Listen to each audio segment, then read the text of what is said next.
We didn't start with much money or many endorsements. Our campaign was not hatched in the halls of Washington. It began in the backyards of Des Moines, in the living rooms of Concord, and the front porches of Charleston. It was built by working men and women who dug into what little savings they had to give $5 and $10 and $20 to the cause. It grew strength from the young people who rejected the myth of their generation's apathy, who left their homes and their families for jobs that offered little pay and less sleep. It drew strength from the not-so-young people who braved the bitter cold and scorching heat to knock on doors of perfect strangers, and from the millions of Americans who volunteered and organized and proved that more than 2 centuries later, a government of the people, by the people, and for the people has not perished from the earth. This is your victory.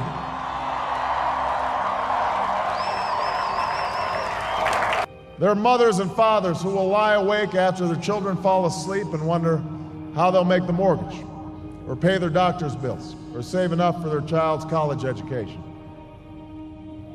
There's new energy to harness, new jobs to be created, new schools to build, and threats to meet, alliances to repair. The road ahead will be long. Our climb will be steep. We may not get there in 1 year or even in 1 term, but America, I have never been more hopeful than I am tonight that we will get there. I promise you, we as a people will get there.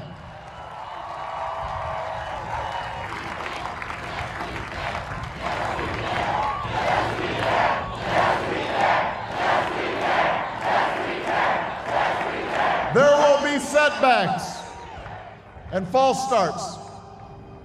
There are many who won't agree with every decision or policy I make as president. And we know the government can't solve every problem. But I will always be honest with you about the challenges we face. I will listen to you, especially when we disagree. And above all, I will ask you to join in the work of remaking this nation the only way it's been done in America for 221 years. Block by block, brick by brick, calloused hand by calloused hand. What began 21 months ago in the depths of winter cannot end on this autumn night. This victory alone is not the change we seek. It is only the chance for us to make that change. And that cannot happen if we go back to the way things were. It can't happen without you, without a new spirit of service, a new spirit of sacrifice. So let us summon a new spirit of patriotism, of responsibility, where each of us resolves to pitch in and work harder and look after not only ourselves but each other. Let us remember that if this financial crisis taught us anything, it's that we cannot have a thriving Wall Street while Main Street suffers. In this country, we rise or fall as one nation, as one people. Let's resist the temptation to fall back on the same partisanship and pettiness and immaturity that has poisoned our politics for so long.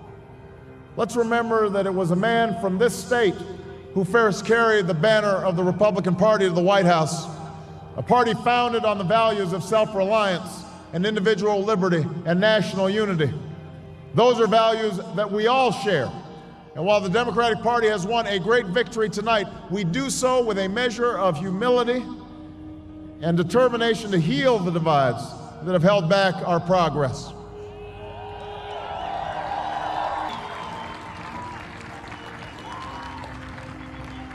And all those watching tonight from beyond our shores, from parliaments and palaces, to those who are huddled around radios in the forgotten corners of the world, our stories are singular, but our destiny is shared. And a new dawn of American leadership is at hand.